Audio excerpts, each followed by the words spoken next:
Hey guys, what's going on?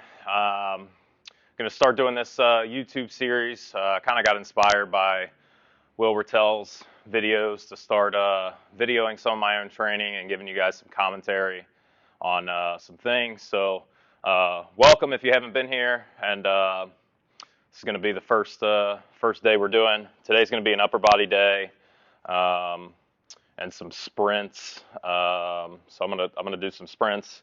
Been dealing with like some nagging Achilles and plantar, I would say like fasciitis. Fasciopathy is kind of more what I would call it because it's been more of a chronic thing. It's not just inflammation. Been dealing with that stuff here for the last several months. I think it was due to the training program I was doing previously, and just the amount of like demoing and coaching and stuff I'm doing in person on a consistent basis. So had some stuff flare up. My back has also been kind of giving me trouble, mostly with just like high speed stuff. All right, first thing I'm going to do today, I kind of stole, I guess, this idea of these like prep circuits from Kyle Dobbs. And honestly, it's just kind of stuff that like either like after a workout I don't necessarily feel like doing. It's like a lot of like spinal flexion, ab stuff. The rest of the stuff I would say is just like preparing me for the session ahead. Just kind of getting warm, really. I kind of like these kind of circuit things before a training session, kind of sub-max training circuits. For several reasons. Obviously, like just getting the tissues that I'm going to train prepared for what I'm going to do for the training session, and then also it's a little bit of an aerobic stimulus if you move through it at a decent pace. So I like the fact that it gets my heart rate up a little bit. Being pretty busy sometimes throughout the week between like being here and between like my wife and the kids. Maybe don't have as much time available to train as maybe I would ideally want to. So if I can get a little bit of an aerobic stimulus every time before I lift weights, I think that's a positive for me. So yeah, today I'm going to start out. I'm going to do some hanging knee raises. I'm going to do some kettlebell seesaw rows, bent over seesaw rows. I have something else too that I'm blanking on that I'll show you guys that I have written down. I'm going to do like just some shoulder circles, just some shoulder circles, loaded shoulder circles with the dumbbells. And then I'm going to do, I have plyos that I program in the warm-up for my athletes on the board, and I cycle through different variations of deep tier and light tier ones each month. Today I'm just going to do the light tier, more like pogo leap variations. I'm going to throw those into my warm-up as well since I'm going to be doing some sprints. The sprints today I'm going to do just 10 by 10. It's going to probably be more sub-max effort. May build up on the last, maybe 3 or 4, and try to get some decent speed. I'm not going to time them or anything. Again, been dealing with some of these foot and Achilles issues, so really just trying to give myself a little bit of a stimulus, and then kind of see how I wake up and kind of see how the tendons of my foot and my Achilles feel tomorrow morning when I wake up, and kind of judge my next sprint session based on how I feel and how I tolerated the stuff from today. So we're going to get after it here. Been on a big AC/DC kick here recently.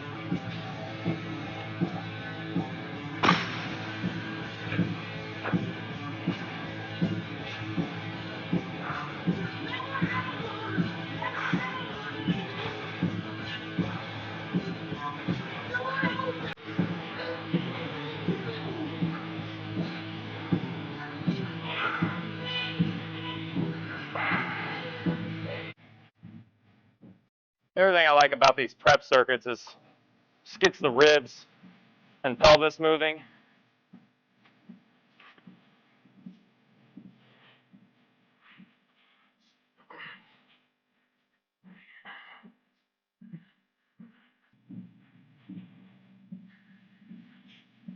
which just makes me feel good.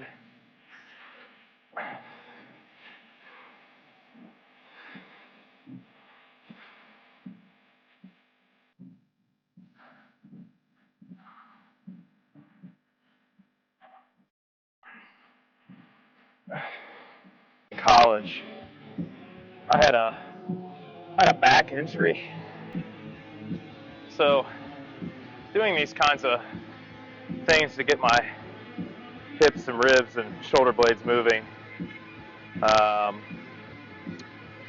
generally just makes me feel more prepared to train. Probably some psychological stuff there too, but feels good for me. So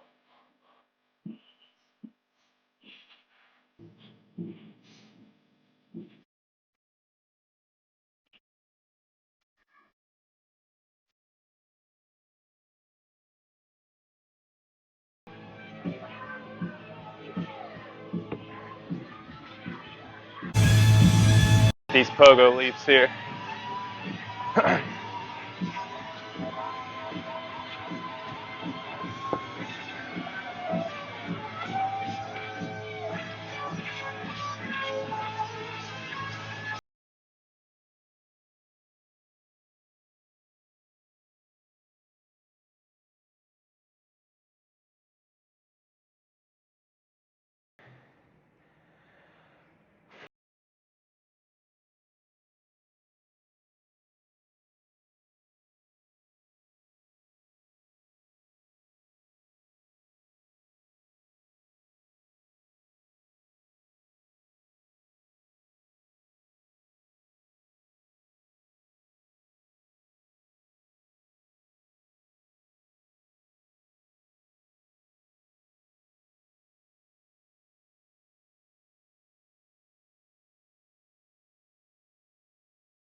Literally, I'm just going to do 10 sprints, 10 yards.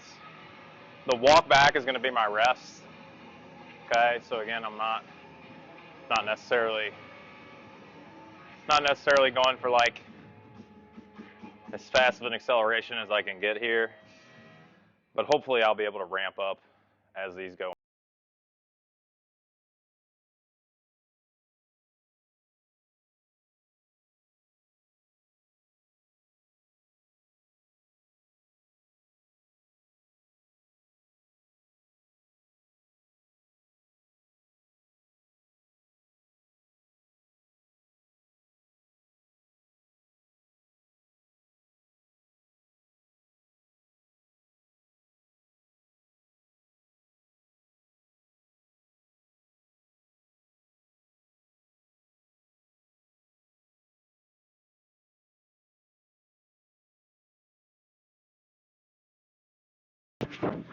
All right, last two here.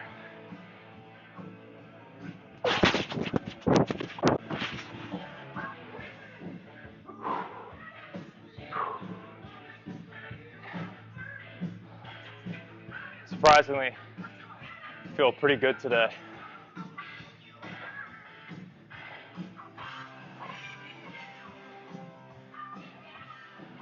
See how I respond tomorrow morning.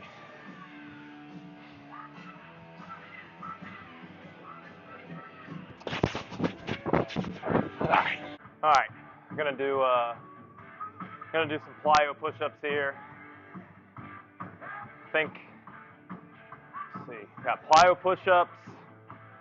I'm gonna go bench press today. I'm just gonna work up to a top set of 4, and then we're gonna go a little bit of like back off work. I sometimes like back off sets with the barbell. But a lot of times I just like to do something heavy with the barbell and then get more of my repetition effort work with like dumbbells or machines if I have access to them. Again, that's more of just a personal preference thing. I like intensity with the barbell, volume with machines and dumbbells. Again, that's just a personal preference. It's probably just my meathead days of corporate gyms coming out of me, but gonna go plyo push-ups, top set of 4 on bench. I'm gonna go incline dumbbell press, anywhere between 6 and 10. And I'm gonna pair that actually with some rounded back dumbbell bent over rows. I did them with a barbell a couple weeks ago, but I don't know. I like the way that I can get the dumbbells, like I can pull my elbows back further with the dumbbells. The barbell, like it gets, you stop at your chest or like kind of lower part of your rib cage. I just like the range of motion I can get with the dumbbells. And again, training kind of that rounded back position. I think after that I'm going to be done. I hit arms pretty hard yesterday, so I'll probably just save most of the arm stuff for at the YMCA where they have different machines and stuff like that. Maybe if I have a little bit of time, I'll do some biceps and triceps, but honestly, I probably won't film that stuff anyway just because it's boring. But here we go. We're just going to do regular old plyo push-ups off the floor here. Okay, repeat effort.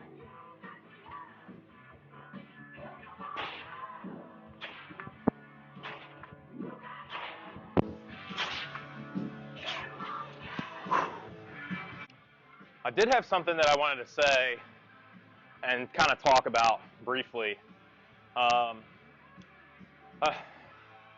my time, over the past 8 years, training people and training, athletes, I've heard a lot of stuff from chiropractors, physical therapists, like telling people that they have bad, insert whatever, hips, shoulders, back, etc.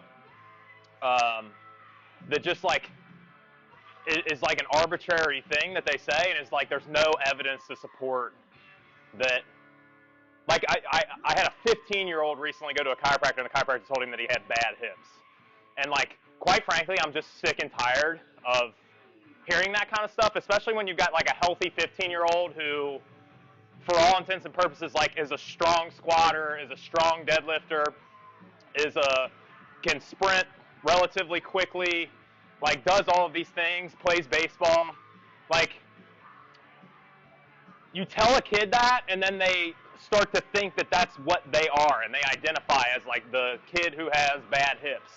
And yeah, it's honestly just quite ridiculous, and it's almost like negligent behavior. Really, really gets on my nerves.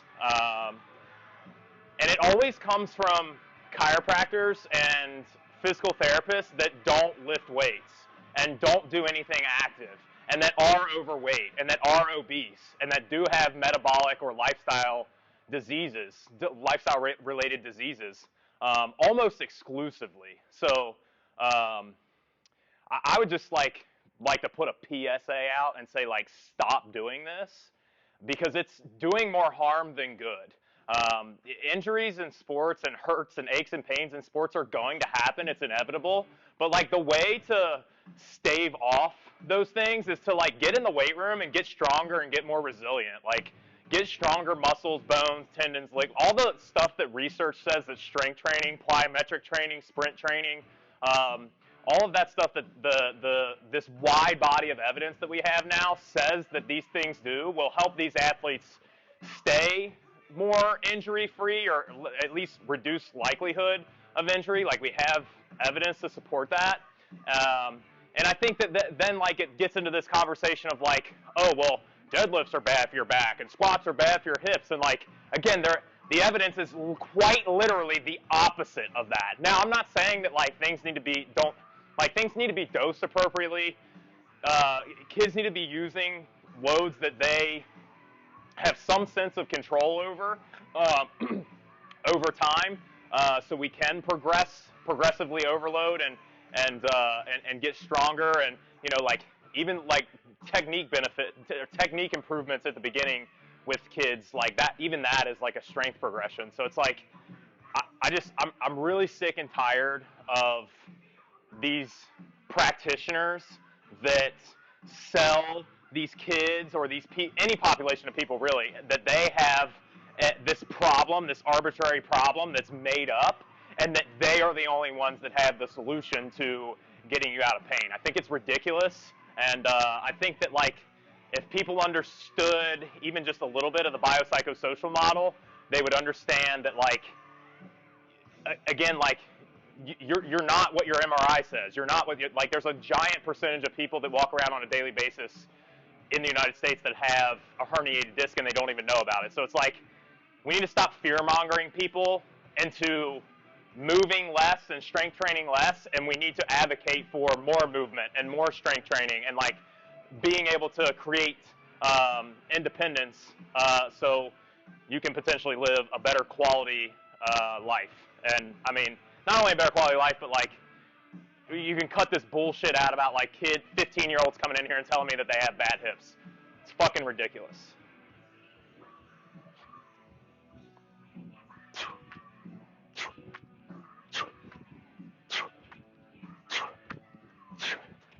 All right, fired up now. I'm probably going to do one more set. All right, I got 255 on here now. I'm going to see what this feels like for 4. And we'll maybe go up one more time and do another set of 4, depending on how this feels.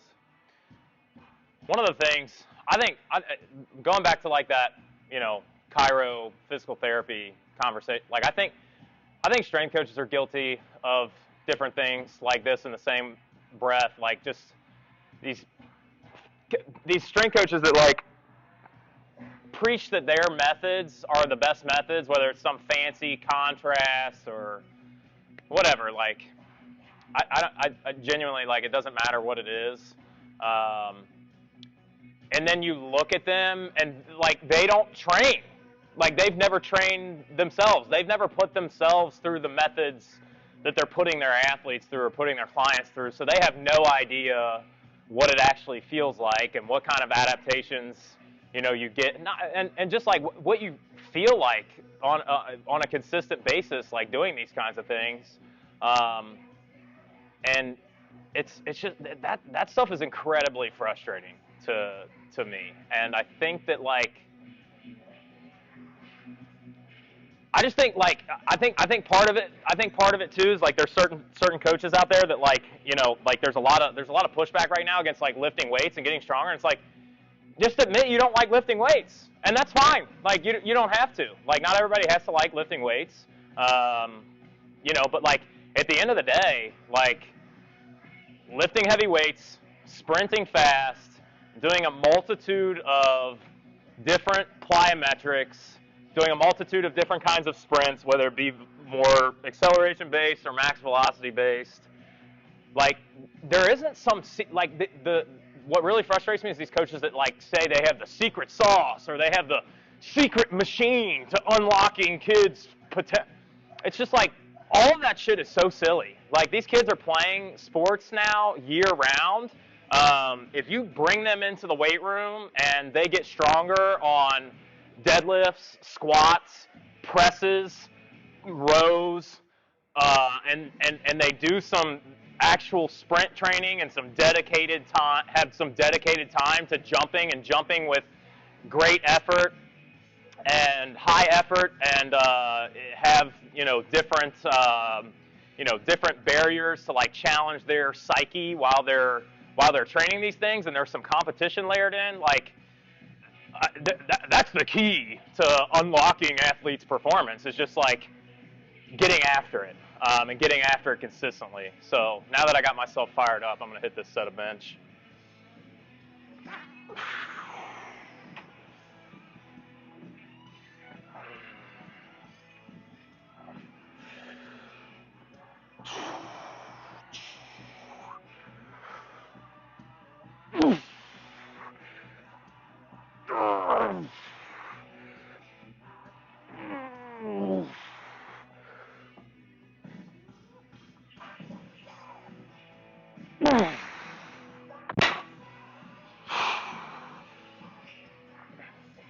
yeah, that's probably going to be it for today. All right, we're moving right along here. We're going to go dumbbell press, the bent over row. I'm going to probably run through 3 sets of this and then probably be done for the day. That'll probably be it. Good training day. Let's see what these 85s feel like. Ooh.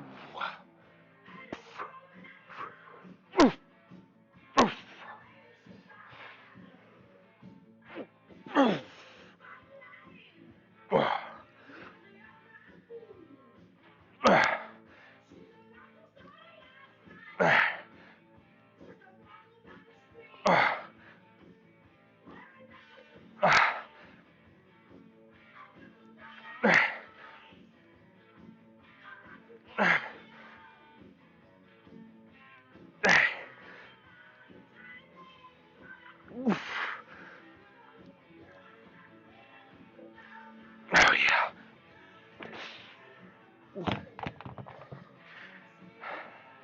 I might not get 10 every time there, but that was a good first set.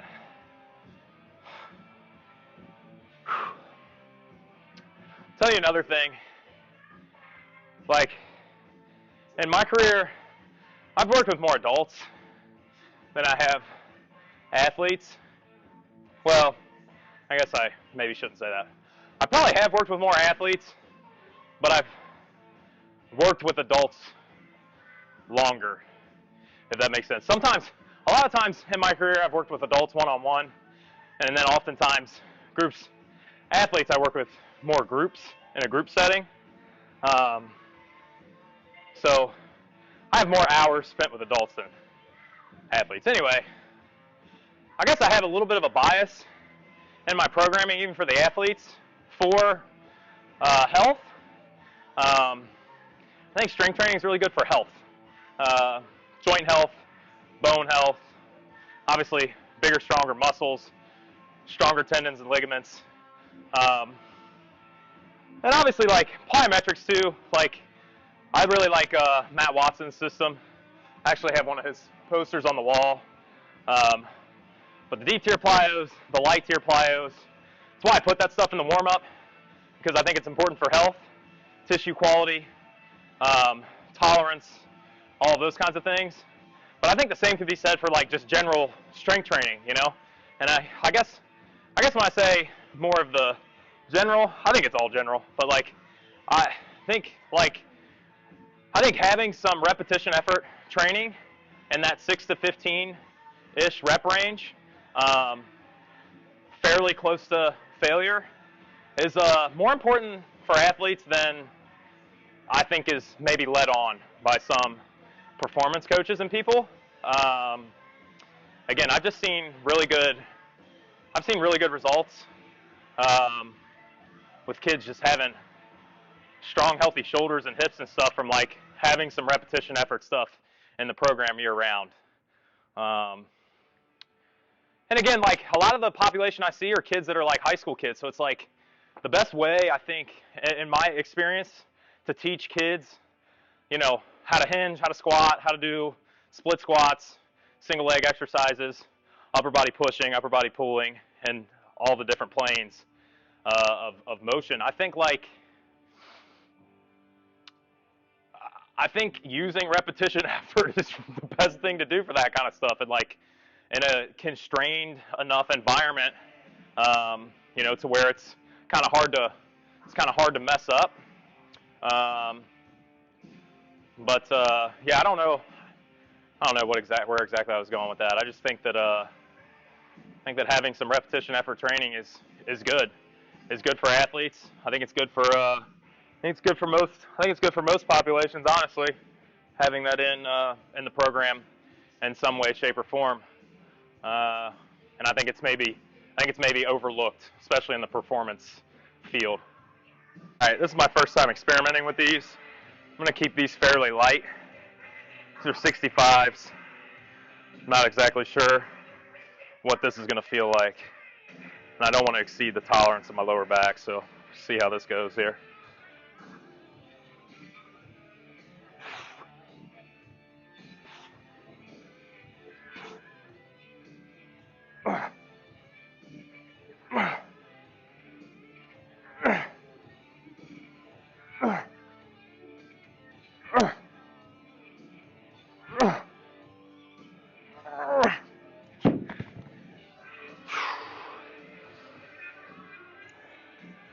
Yeah, those are hard. That's hard. But feels pretty good. I'm going to leave those there. All right, guys, that's a wrap on this training day. Appreciate you guys watching. I'm going to try to do 1 or 2 of these a week. I want to try to get back into doing some podcasts too with some of my internet friends and some of the local coaches here, some of my friends in the strength field around here. So let me know what you guys think about these videos. Appreciate it. I'll see you guys in the next one.